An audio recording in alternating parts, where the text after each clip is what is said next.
या प्रणव शब्दाचा अर्थ काय आहे आम्हाला ऐकायचंय.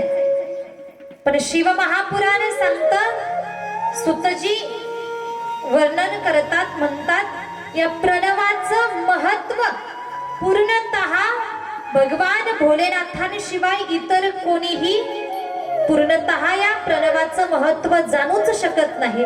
मग मी सुद्धा प्रणवाचं महत्व जाणण्यासाठी म्हणा, सांगण्यासाठी म्हणा अपूर्ण आहे म्हणतायत. सुतजी सांगतायत मीही हे महत्व सांगण्यासाठी अपूर्ण आहे. फक्त भगवान भोलेनाथच एकमेव सदाशिवच ओंकाराचं महत्व पूर्णतः जाणू शकतात, इतर कोणीही नाही. आणि पुढे वर्णन करू लागले. माझ्या वाणीनं जेवढं सांगता येईल सांगतो म्हटले. आणि ऐका या प्रणवाचं महिमान काय आहे, महत्व काय आहे. सुतजींनी सांगावं वेदांचं सार म्हणजे प्रणव आहे. अगदी हे प्रणव वेद का सार रूप ऋषि मुनियों ने बताया है. जो इसका जाप करे हर दिन होता उसका मन भाया है. म्हणजे थोडक्यात काय तर प्रणव मंत्र वेदांचं सार रूप आहे. वेदांचं सार म्हणजे ओंकार, प्रणव सांगितलं, हे ऋषीमुनींनी सांगितलं. नवे नवे पुढे जाऊन सांगितलं, जो या ओंकाराचा नित्य जाप करतो म्हणजे जप करतो त्याच्या सर्व मनोकामना पूर्ण होतात. इथपर्यंत थांबत नाहीत. तर माझे गुरुवर्य या प्रणवाची व्याख्या सुंदर पद्धतीने सांगतात. ऐकायची आहे तुम्हाला? एकदा सर्वांनी जय जयकार करायचा आहे. बोला उमापती महादेव की जय. हर हर महादेव, हर महादेव. पहा प्रणव या शब्दाचा अर्थ काय माझे गुरुवर्य सुंदर सांगतात. पहा प्र म्हणजेच प्रपंच. पहा बरं, प्र म्हणजे प्रपंच म्हटलं गेलं. त्यानंतर न म्हणजे नाही. पहा प्रपंच न नाही. आणि व म्हणजे तुझ्यामध्ये. थोडक्यात काय तर तुझ्यामध्ये प्रपंच नाही. तुझ्यामध्ये म्हणजे देहाला नाही तर आत्म्याला म्हटलं. आत्म्यामध्ये प्रपंच नाही, संसार नाही.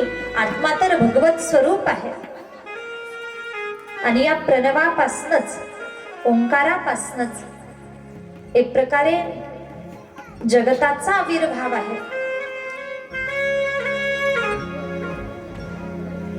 त्यानंतर पुढे पंचाक्षर मंत्राचं महिमान आलं. पंचाक्षर मंत्र नमः शिवाय.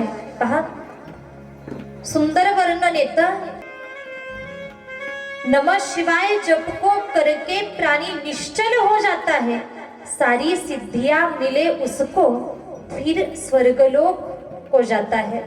थोडक्यात यातून सांगायचं मला तुम्हाला, नमः शिवायचा जप केला तर त्या जीवाला सिद्धी प्राप्त होतात आणि स्वर्गलोकाची प्राप्ती होते. हे असं अगदी सखोल वर्णन विद्येश्वर संहितेमध्ये येतंय. आणि आता यानंतर पुढे अगदी रुद्र संहितेची सुरुवात होते. आणि त्यामध्ये सुंदर वर्णन. मी त्यातला अगदी छोटासा मुद्दा सुरुवातीला सकाळच्या सत्रामध्ये सांगून गेली. हे सर्व महत्वाचं होतं. आणि तुम्ही सगळे काही सकाळी उपस्थित होते का? नाही. इतर कथा आम्ही अनेकांच्या मुखातून ऐकू शकतो, कुठेही आम्हाला ऐकायला मिळतील. किंवा मागच्या वर्षी इतर कथा आपण ऐकलेल्या आहेत. पण या वर्षी मी तुम्हाला काहीतरी वेगळं महत्वाचं किंवा सखोल सांगण्याचा प्रयत्न करत आहे. मग महत्वाचा कथा भाग आता या ठिकाणी रात्रीच्या सत्रात तुमच्या समोर मांडला. आणि यानंतर जो नारदांचा प्रसंग येतो रुद्र संहितेच्या सुरुवातीला, मी सकाळी सांगून गेलीये. की एका वेळेला सुतजी सांगतात, नारदजी तपाला बसले, तप करायला बसले. इंद्राला नारदांचं तप सहन झालं नाही. इंद्राच्या मनामध्ये कपट भाव निर्माण होऊ लागला. कपट भाव निर्माण झाला.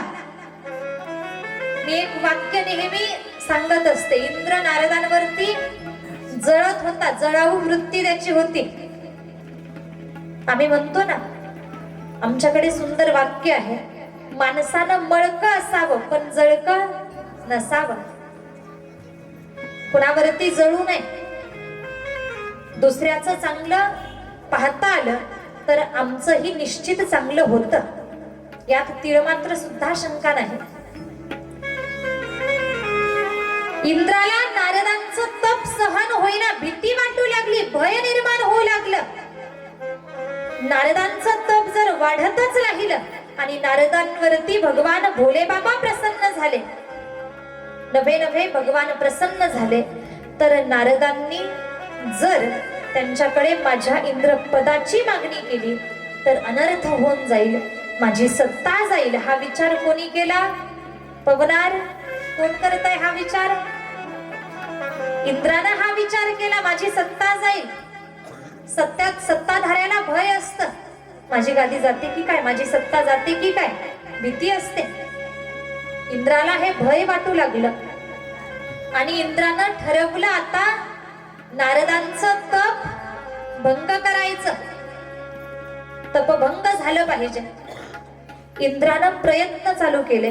पहा, हिमालय पर्वतामध्ये जे नारदजी तप करत आहेत, नारदजी तर एकाग्रतेनं तप करत होते आणि नारदजींचं चित्त एकाग्र झालं, कारण नारदजी अगोदरचेच भगवत भक्त आहेत.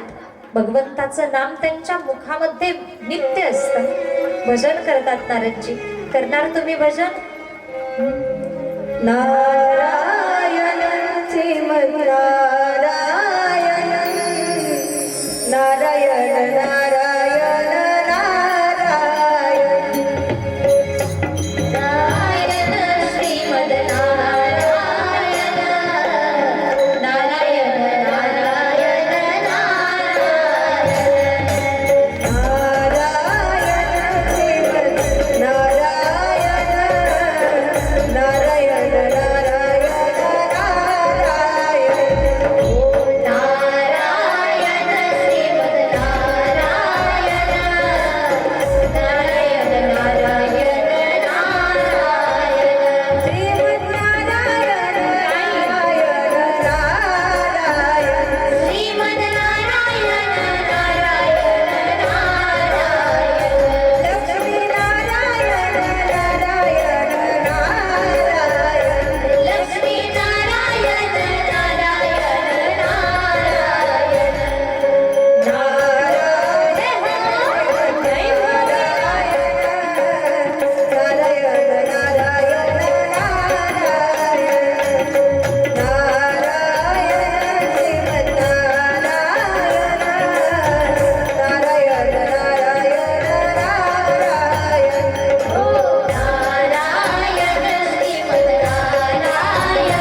बोला उमापती महादेव की जय। हर हर महादेव, हर हर महादेव।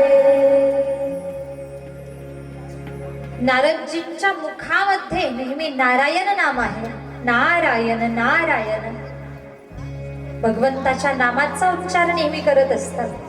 ते नारदजी तपाला बसले, एकाग्र मन झालं आणि या इंद्रानं ठरवलं आता नारदांचं तप भंग करावंच लागणार। उपाय केला, कामदेवाचं आवाहन केलं। इंद्रानं कामदेवाचं आवाहन केलं, कामदेव प्रगट झाले। बोला राजन, काय आज्ञा आहे? कशासाठी आम्हाला बोलावलं? बोला। इंद्रानं सांगितलं, कामदेवा तुमच्यावरती मला एक जबाबदारीचं काम टाकायचंय, जबाबदारी टाकायची आहे। माझं एक कार्य तुम्हाला पार पाडायचंय। कामदेवानं सांगावं, राजन तुम्ही फक्त आज्ञा करा। देवराज इंद्र कामदेवाला सांगतात, हिमालय पर्वतामध्ये गंगेच्या काठावरती नारदजी तप करत आहेत। नारदांचं तप भंग करावं लागणार। नारदांचं तप भंग करायचं आहे। माझी राजगादी, माझं इंद्रपद जाण्याचं भय मला आहे, म्हणून नारदाचं तप भंग करावं लागणार। हे कार्य मी तुमच्यावरती सोपवतो। कामदेवही अहंकारात येऊन, अभिमानात येऊन म्हटले, मी अनेकांना भल्या भल्यांना हरवलं म्हटले, मग या नारदांचं काय सामर्थ्य आहे? मी यांचं तप भंग करतो। कामदेवानं आपल्या सोबत काही अप्सरा घेतल्या, पहा, काही अप्सरा घेतल्या, काही गायक वादक, आणि कामदेव निघाले हिमालय पर्वतावरती। त्या ठिकाणी आले, नारदजी ज्या ठिकाणी तप करत आहेत त्या ठिकाणी कामदेव येऊन पोहोचले। कामदेवांनी अप्सरांना, त्या गायक वादकांना आज्ञा केली, अप्सरांनो नृत्य करा, गायकांनो गोड गायन करा, वादकांनो वाजवा, आज्ञा केली। गायन वादन संगीत त्या ठिकाणी चालू झालं।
गाऊ लागले, वादक वाजवतायत।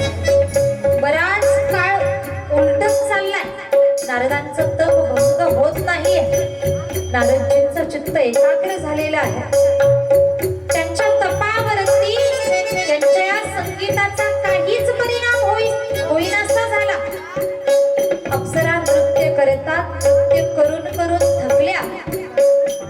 गायक गातात, गाता गाता, गाऊन गाऊन त्यांचे अगदी घसे कोरडे पडावेत। वादकांची बोट फुटली। बराच वेळ हा प्रयत्न चालू होता।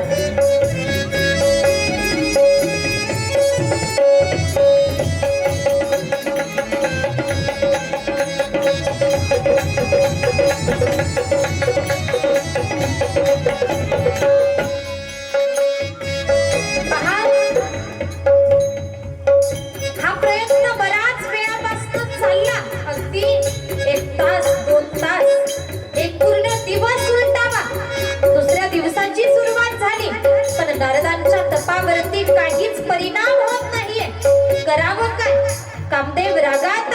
क्रोधात आले आणि कामदेव अप्सरा गायक वादक यांना म्हणतायत नाचो गाओ नाचो गाओ।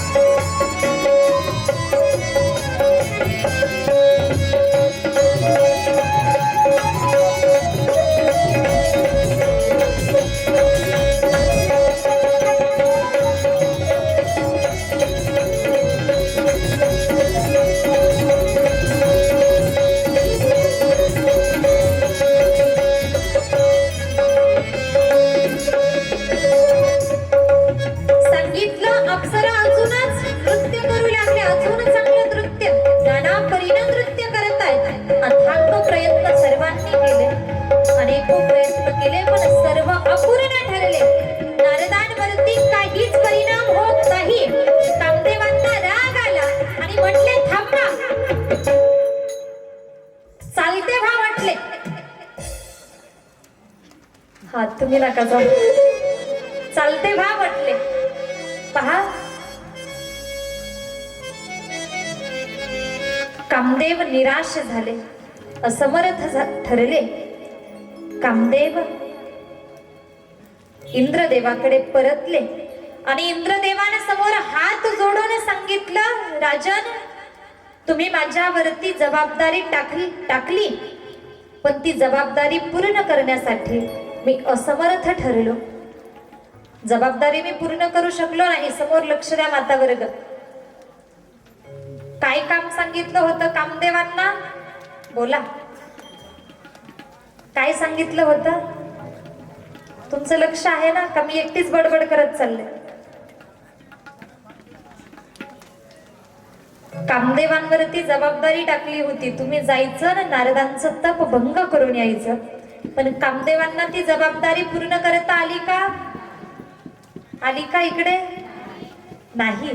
पहा नाराज झाले, निराश झाले। इंद्रदेवांना कामदेवांनी सांगितलं, राजन तुम्ही काहीतरी दुसरा उपाय करा, मी काहीही करू शकलो नाही, माझ्याकडनं हे कार्य पूर्ण झालं नाही। आणि या ठिकाणी सुतजी हे वर्णन सांगता सांगता 88,000 शौनकादी ऋषींना सांगतात की कामदेवाचा नारदांवरती प्रभाव झाला नाही। याचं एक वैशिष्ट्य, त्या ठिकाणाचं वैशिष्ट्य सांगितलं। पूर्वी एकेकाळी भगवान भोलेनाथ हे देवादिदेव महादेव, हे उमानाथ, हे दीनानाथ, भोले बाबा त्या ठिकाणी तप करण्यासाठी बसले होते। ज्या ठिकाणी नारदजी तप करत होते ना त्याच ठिकाणी भगवान शिवशंकर तपाला बसलेले होते। आणि त्या वेळेला भोलेनाथांचं तप भंग करण्यासाठी कामदेव त्या ठिकाणी गेले। भोलेनाथांना राग आला, हे कामदेव माझं तपामध्ये विघ्न आणण्याचा प्रयत्न करतात। भोलेनाथांना राग आला, तिसरा डोळा उघडला आणि त्या नेत्राग्नीनं कामदेवाला भस्म करून टाकलं। कामदेव त्या ठिकाणी भस्म झालेले होते। भस्म केलं कामदेवांना। कामदेवाची पत्नी, कामदेवाच्या पत्नीचं नाव सांगितलं रती। ती रती नावाची पत्नी मोठमोठ्याने आक्रोश करू लागली, भोलेनाथांना विनंती करू लागली, प्रार्थना करू लागली, माझे पती मला परत करा प्रभू, तुम्ही तर दयावान आहात, भक्तावरती दया करणारे आहात, माझ्यावरती दया करा, माझे पती मला परत करा। त्या वेळेला तेव्हा भगवान भोलेनाथांनी रतीला सांगितलं, तुझा पती कामदेव पुढच्या येणाऱ्या युगामध्ये, त्रेतायुगामध्ये तुझा पती कामदेव श्रीकृष्णांचा पुत्र म्हणून जन्माला येईल, ज्याचं नाव असेल प्रद्युम्न। कामदेवाचा पुन्हा जन्म होईल असं सांगितलं। पण त्याही वेळेला सदाशिव सांगतात, जरी कामदेवांचा पुन्हा जन्म झाला तरी सुद्धा कधीही, कोणत्याही क्षणी, कोणत्याही काळी या ठिकाणी मात्र कामदेवाचा प्रभाव चालणार नाही, कामदेवाचा प्रभाव या ठिकाणी कधीही होणार नाही. आणि त्याच ठिकाणावरती, त्याच हिमालय पर्वतामधील त्याच गंगेच्या काठावरती त्या ठिकाणी नारदजी तपाला बसले. मग पहा, हे सामर्थ्य कुणाचं? खरं पाहिलं तर त्या भूमीचं सामर्थ्य होतं की कामदेवांचा प्रभाव त्या ठिकाणी चालला नाही.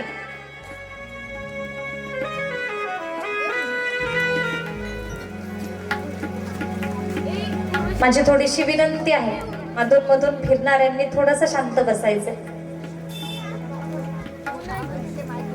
भजन चालू असेल इतर वेळेमध्ये ते सर्व वाटून घ्या, पण आता कथेमध्ये विचलितपणा काही आणू नका. पहा, आपण ऐकतोय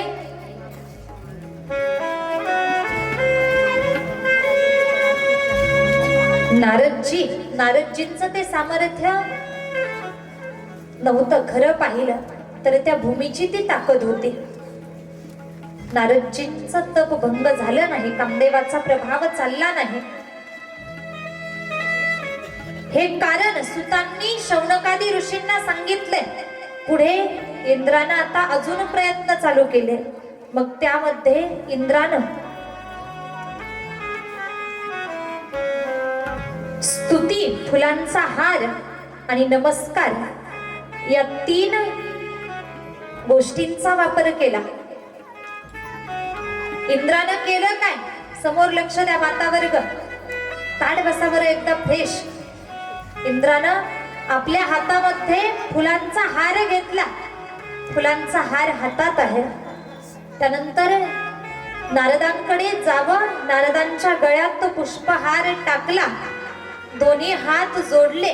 पहा, दोन्ही हात जोडले आणि तोंडानं नारदांची स्तुती चालू केली. नारदजी, तुम्ही कामदेवाला परत पाठवलं, जे कुणालाच जमलं नाही ते तुम्ही केलं. नारदजी, तुम्ही श्रेष्ठ आहात.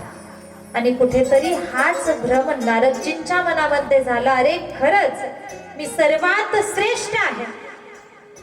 भ्रम निर्माण झाला, अहंकार निर्माण झाला की माझ्यासारखा महान भक्त दुसरा कोणीच नाही. भक्ताला जर आपल्या भक्तीचा अभिमान झाला तर भक्ती व्यर्थ म्हणावी लागेल, किंवा कदाचित अधोगतीच्या दिशेनं आम्ही जाऊ. भक्ती केल्यानंतरही अहंकार होऊ नये. कधी कधी होतं असं, आम्ही जर रोजची पूजा करत असू, रोजचं नामचिंतन करत असू, काहीतरी भक्ती मार्गामध्ये काहीतरी आमची सेवा चालत असेल, तर अनेको व्यक्ती असे पाहायला मिळतात ज्यांना अभिमान होतो. अहंकाराने सांगतात, आम्ही असं करतो, आम्ही तसं करतो, आम्ही हे करतो, आम्ही ते करतो. बरं, याही पुढे जाऊन सांगते, अनेक जण सेवा करतात. सेवा ही करावी, परमार्थामध्ये सेवेला महत्व आहे. सेवा अनेको माध्यमातून केली जाते.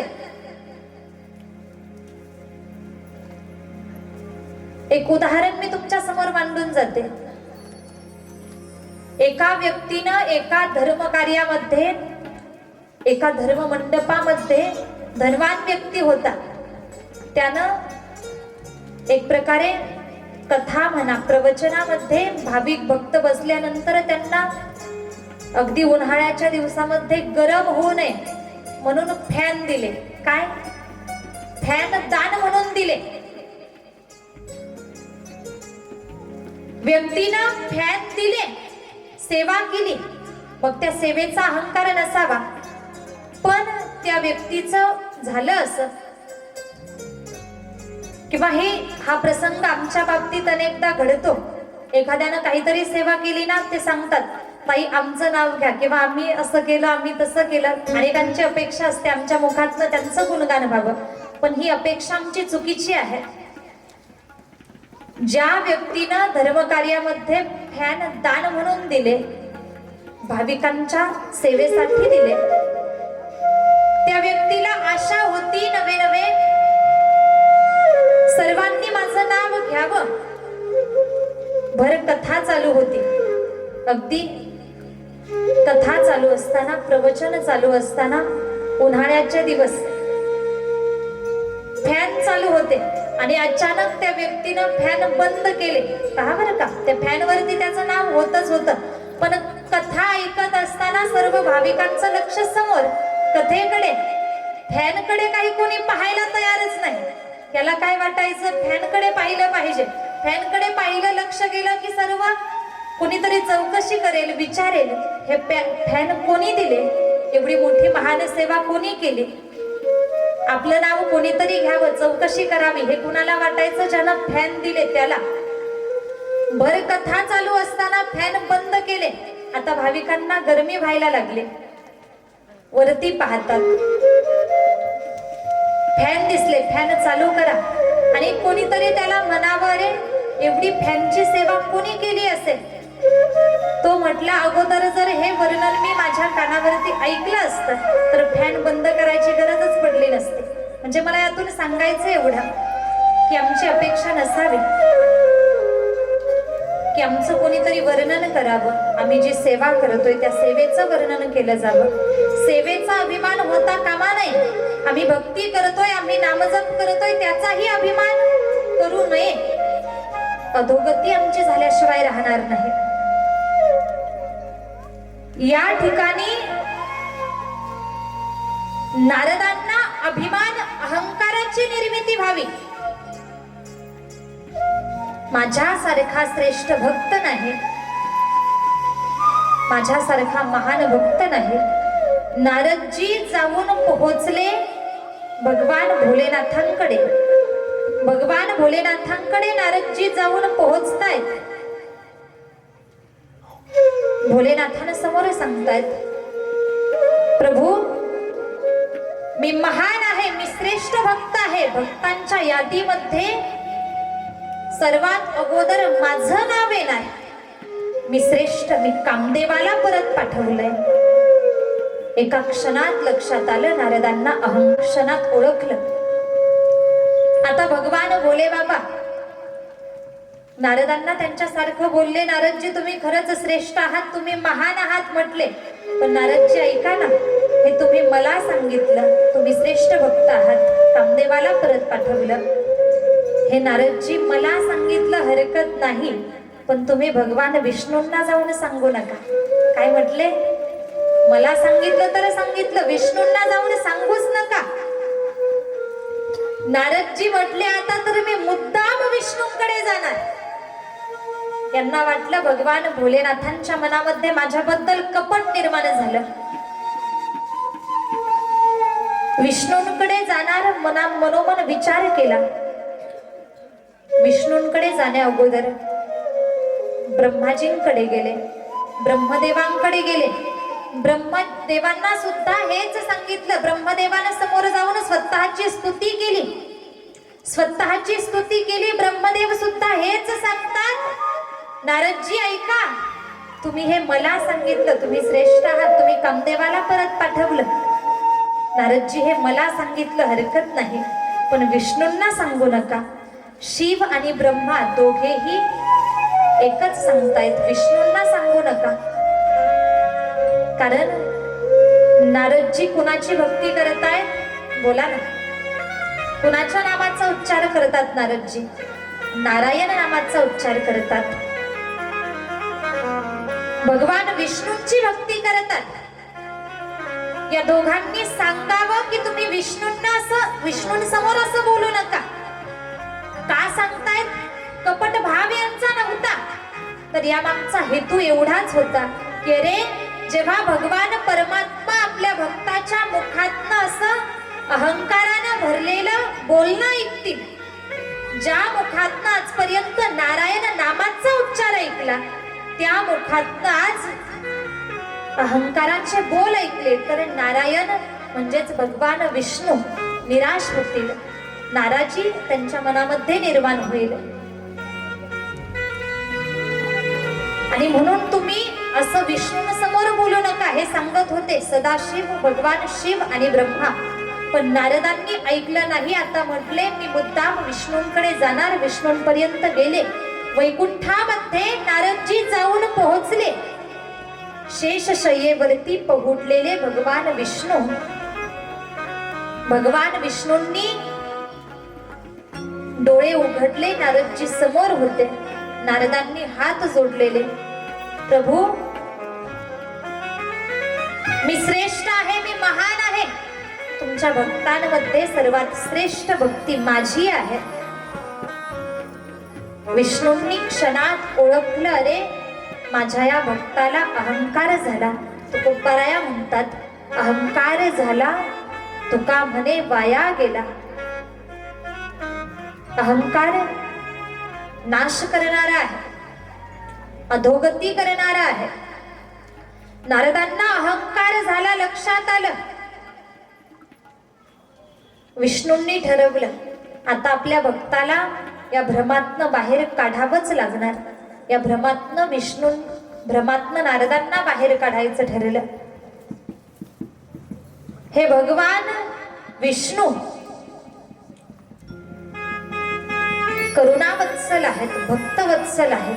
भक्ताचं हित करतात, भक्ताचं कल्याण करतात, कृपा करतात. नारदांवरती आता कुठेतरी भगवान विष्णूंच्या कृपेचा वर्षाव होणार होता. नारदजींना भगवान विष्णू बोलतायत, नारदजी तुम्ही खरंच श्रेष्ठ आहात. माझ्या नामाचा उच्चार नेहमी करता, निरंतर करता, नारायण नामाचा उच्चार करता. खरंच तुम्ही खऱ्या अर्थानं महान आहात. आणि खरंच भगवंताला भक्ताबद्दल खूप प्रेम आहे. भक्ताची काळजी भगवंताला असते. नव्हे नव्हे देवासाठी सर्वात जास्त महत्वाचा त्याचा भक्त असतो. एका वेळेला झालं असं, पहा माईबाप, पंढरीची वारी करता का तुम्ही? पुरुष वर्ग, माता वर्ग पंढरपूरला जाता का वारीच्या काळात? आषाढी वारी, कार्तिकी वारी, तुमच्यातलं कोणी ना कोणी जात असेल, पंढरपूरला जात असेल. हो, हा म्हणतायत. पहा, एक प्रसंग मी तुमच्या समोर मांडतीये. भक्ताला, भगवान परमात्म्याला भक्ताची काळजी असते. नवे नवे भगवान परमात्म्याला भक्ताशिवाय राहवत नाही. पंढरीची वारी अनेको भाविक भक्त करतात. अनेको वारकरी मोठ्या निष्ठेनं भक्तीनं पायी चालत जातात त्या विठुरायापर्यंत, त्या भगवंतापर्यंत. एका वेळचा प्रसंग असा, पहा आपल्या या पवनार नगरीवरनं, पहा कोण कोण वारी करत, एकदा वरती हात करा बरं, मला पाहू द्या. हा, आहेत, भरपूर मंडळी आहेत. कल्पना करा, आम्ही पायी वारीला चालू लागलोय, निघालोय. काही वारकऱ्यांच्या हातामध्ये भगव्या पताका आहेत. काही माता माऊल्यांच्या डोक्यावरती तुळशी आहे. काहींच्या गळ्यामध्ये टाळ आहे. काही जण नाचतायत, डोलतायत, पाऊल्या खेळत खेळत पायी वारी चाललीये. वारीनं जातायत, वारी करतायत, पायी चालतायत. अगदी दिवसेंदिवस अनेको मुक्काम करत करत सगळे भाविक भक्त आपल्या या पवनार नगरीमधील वारकरी निघाले पंढरीच्या वारीला. आता हे आपल्यातले वारकरी, वारीचा आषाढी एकादशीचा काळ जवळ येतोय. पंढरीच्या जवळ जाऊन पोहोचले. जवळ गेले, बघता बघता अगदी सायंकाळी, रात्रीच्या वेळी या वारकऱ्यांना पंढरपूर या ठिकाणी पोहोचण्यासाठी जरा उशीरच झाला बरं का काका, जरा उशीर झाला. त्या ठिकाणी पोहोचायला अंधार झाला. पहाटे लवकर उठले, चंद्रभागेचं स्नान केलं आणि आता अगदी वाळवंटापासूनच रांगा लागलेल्या होत्या. विठुरायाच्या दर्शनाची ओढ प्रत्येक वारकऱ्याला होती. आपल्यालाही त्या विठुरायाच्या भेटीची ओढ आहे, आस लागलेली होती. वारकऱ्यांनी रांगेत उभा राहावं. सगळे वारकरी एकत्रित झाले. संत भार पंढरीत कीर्तनाचा गजर होता. जल्लोष आहे. ज्ञानोबा तुकाराम नावाचं गजर आहे, भजन आहे. रांगेत उभा आहे, नामाचा उच्चार मुखात आहे. विठुरायाचं द्वार लावलेलं होतं, मंदिराचं द्वार लावलेलं होतं. पहाटेची वेळ आहे. विठुरायाच्या दर्शनासाठी हे रांगेत उभा राहिले खरे. हे वारकरी भाविक भक्त रांगेत उभा राहिले, वाट पाहतायत. दरवाजा ते द्वार आता उघडेल मग उघडेल, आता उघडेल मग उघडेल. अर्धा तास झाला, 1 तास उलटला, पण बरं का काका, दरवाजाच लवकर उघडेनासा झाला. त्या मंदिराचं द्वार उघडत नाहीये. या वारकऱ्यांनी पहा, या वारकऱ्यांमध्ये महान वैष्णव हे नारदजी सुरुवातीलाच होते आणि त्यांच्या पाठोपाठ बाकीचे वारकरी वाट पाहतात विठुरायाचं ते द्वार, मंदिराचं द्वार कधी उघडल्या जाते. पहा, अगदी वारकरी भगवंताची भक्ती करतात, देवाचं गुणगान भक्त गातात. आणि हेच भक्त देवाची भक्ती करून एवढं सामर्थ्य म्हणा, एवढा अधिकार यांना प्राप्त होतो की देवालाही बोल लावतात. देवालाही बोल लावण्याचा अधिकार, देवालाही अगदी देव ज्यांच्या ताब्यात आहे ते भक्त असतात. विठुराया वारकऱ्यांच्या ताब्यात आहे, त्याच्या भक्तांच्या ताब्यात आहे. हे वारकरी बोलू लागले, देवा किती वेळापासून आम्ही वाट पाहतोय, किती वेळ झाला याच ठिकाणी आहोत. उघडा ना दरवाजा, येऊ द्या ना आम्हाला, तुम्हाला पाहायचंय, डोळे भरून तुम्हाला पाहायचंय. आणि त्या प्रसंगी रखुमाई मातेनं हळूच द्वार उघडावं. द्वार उघडलं. रखुमाई माता वारकऱ्यांना बाहेर येऊन सांगतात, नारदजींना सांगू लागल्या, नारदजी तुम्ही सर्व वैष्णव थोडा वेळ धीर धरा, थांबा. नारदजी म्हणतात, माते बऱ्याच वेळापासून आम्ही या ठिकाणी उभे आहोत, आम्हाला जाऊ द्या ना, आमच्या भगवंताला पाहू द्या ना. रखुमाई मातेनं सांगितलं, थोडा धीर धरा, तुमच्या प्रभूंची पूजा चालू आहे, ते आतमध्ये पूजा करत आहेत. आता पहा, नवलाची गोष्ट आहे. तुम्ही आम्ही त्या भगवंताची पूजा करतो, ऐका बरं, आम्ही देवाची पूजा करतो. हे आम्ही अनेकदा ऐकतो किंवा आम्ही पूजा केली पाहिजे, करतो, आम्ही तासनतास देवाची पूजा करतो. पण आम्ही हे कधी जाणलं नाही किंवा आम्हाला हे माहिती नाही की तो देव सुद्धा कोणाची तरी पूजा करतो. मग या वारकऱ्यांच्या मनामध्ये प्रश्न निर्माण झाला, अरे आम्ही देवाची पूजा करतो, मग देवही कोणाची तरी पूजा करतोय. मग देवापेक्षाही, या विठुरायापेक्षाही, भगवंतापेक्षाही श्रेष्ठ आहे तरी कोण, ज्याची पूजा आमचा भगवान परमात्मा करतोय. शंका मनामध्ये निर्माण झाली आणि हीच शंका आमच्याही मनामध्ये निर्माण होते, देव नेमकं कुणाची पूजा करत असेल. रखुमाई मातेला विचारलं, माते भगवान परमात्मा कुणाची पूजा करतात? या रखुमाई मातेनं सांगितलं, तुम्ही थोडा धीर धरा आणि नंतर तुमच्या डोळ्यानं बघा. काही काळ उलटला. विठुराया द्वार उघडतात, सर्व वारकऱ्यांना दर्शन देतात.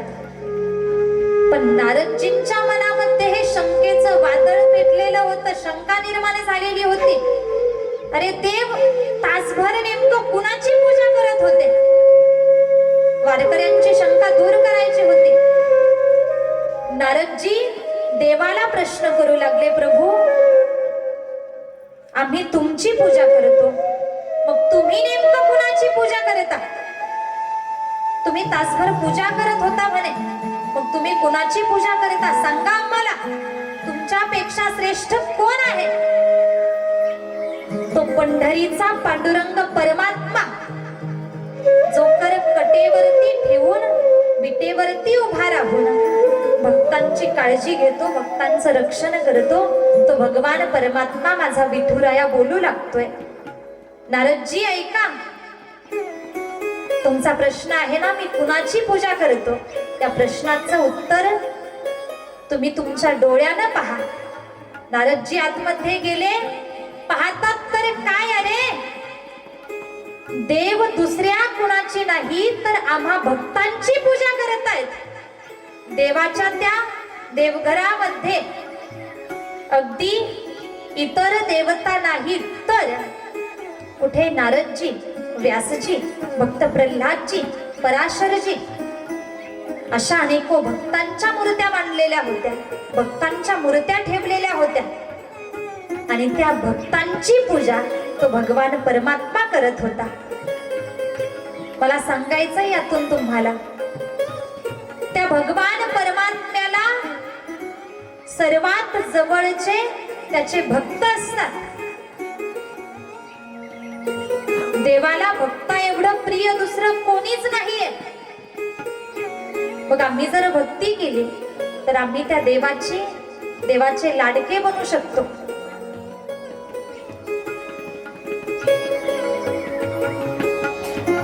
अगदी पहा, भगवान परमात्मा नारदांनी पाहिलं, अरे आमच्याच मूर्त्या दिसतायत आणि आमची पूजा भगवान परमात्मा करतायत.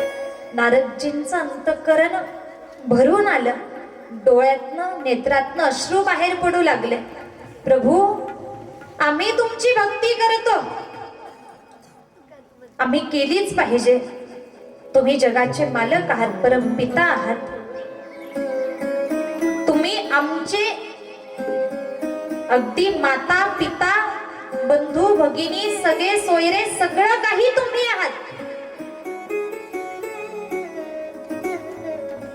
तुकोबाराया एका ठिकाणी म्हणतात, कृष्ण माझी माता, कृष्ण माझा पिता, कृष्ण माझी माता, कृष्ण माझा पिता, कृष्ण माझी माता, कृष्ण माझा पिता, कृष्ण माझी माता, कृष्ण माझा पिता, कृष्ण माझी माता, कृष्ण माझा पिता.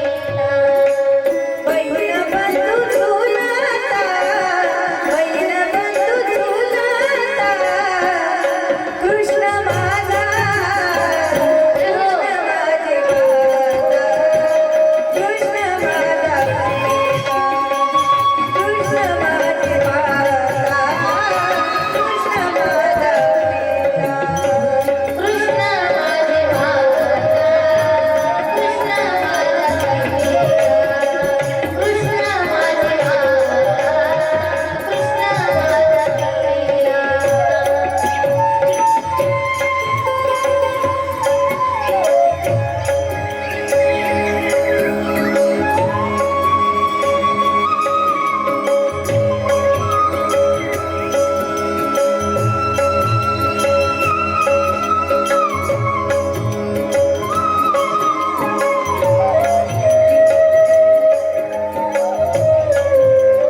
टाळी वाजवा. कृष्ण माझी माता, कृष्ण माझा पिता, बहीण बंधू चुलता कृष्ण माझा. कृष्ण माझे गुरु, कृष्ण माझे तारू, उतरील पैल तिरू भव नदीचा. भक्त भगवंतालाच सर्व काही मानत असतो. भगवान परमात्म्याला नारदजी म्हणतात, प्रभू आम्ही तुमची पूजा केलीच पाहिजे. तुम्ही जगाचे मालक आहात, पण प्रभू काय कारणानं तुम्ही आमची पूजा करता, तुम्ही भक्तांची पूजा करता. भगवान परमात्मा गोड उत्तर देतात, नारदजी तुम्ही तुमचं सर्व काही मला मानता, सगळं काही बाजूला सोडून निरंतर माझ्याच नामाचा जप तुम्ही करत राहता. तुमचा संपूर्ण वेळ तुम्ही माझ्यासाठी घालवता, माझ्या स्मरणात घालवता. आणि म्हणूनच मी सर्वस्वी तुमचा होऊन गेलो आहे. देव सुद्धा भक्ताचा होतो. जसं भक्त देवाचा होतो की नाही, तसा देव सुद्धा भक्ताबद्दल एक प्रकारे समर्पित होतो. खरं पाहिलं तर भगवान परमात्मा आहे जगाचा मालक, पण तो भक्ताच्या ताब्यात आहे. काय? जगाचा मालक जरी असला तरी तो भक्ताच्या ताब्यात आहे. भक्त म्हणेल तसं भगवान परमात्मा करतो, पण तेवढी श्रेष्ठत्वाची भक्ती भक्ताची असावी. आणि पहा, भक्ताबद्दलच्या भगवंताला एवढं प्रेम आहे, एवढं प्रेम आहे की भक्ताची पूजा भगवान परमात्मा करतात. त्याच भक्ताच्या मुखातनं अगोदर नारायण नामाचा उच्चार होत होता. आनंद वाटतो देवाला, पण त्याच भक्ताच्या मुखातनं जर अहंकाराचे बोल ऐकले तर भगवान विष्णू निराश होतील, उदास होतील. म्हणून शिव आणि ब्रह्मा दोघांनी सांगितलं, नारदजी तुम्ही असं आमच्या समोर बोललात, पण नारायणांसमोर जाऊन असं बोलू नका, त्यांना हे आवडणार नाही, पटणार नाही. पण नारदांच्या लक्षातच आलं नाही. नारदांना वाटतंय रे यांच्या मनामध्ये माझ्याबद्दल कपट भाव जागृत झाला, आता तर मी मुद्दाम जाणार भगवान विष्णूंसमोर हे सगळं बोलणार. आणि मी सांगितलं तुम्हाला, नारदजी वैकुंठात जाऊन विष्णूंसमोर बोलतायत, म्हणतायत प्रभू मी तुमचा सर्वश्रेष्ठ भक्त आहे, मी कामदेवाला परत पाठवलंय. भगवान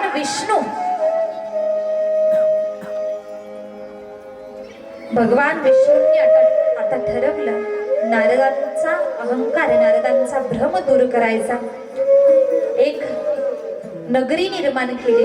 नारदजी पुढेच्या रस्त्यानं ज्या मार्गाने जातायत त्या मार्गाने एक नगरी निर्माण केली. त्या नगरीचा राजा शीलनिधी राजा, त्याची एकुलती एक कन्या, जिचं नाव सांगितलं श्रीमती किंवा विश्वमोहिनी. विश्व सुंदरी आहे म्हणून विश्वमोहिनी. आणि पहा, ही विश्वमोहिनी, त्या विश्वमोहिनीच्या स्वयंवराचं नियोजन भगवंताच्याच शिवाच्याच मायेनं त्या ठिकाणी होऊ लागलं. शिवाची माया कुणालाही न कळणारी आहे. आणि नारदजी जे भ्रमित झाले ना, ही शिव मायाच होती. ज्या शिव मायेसमोर कुणाला काही करताही येत नाही आणि कुणाचं काही चालतही नाही.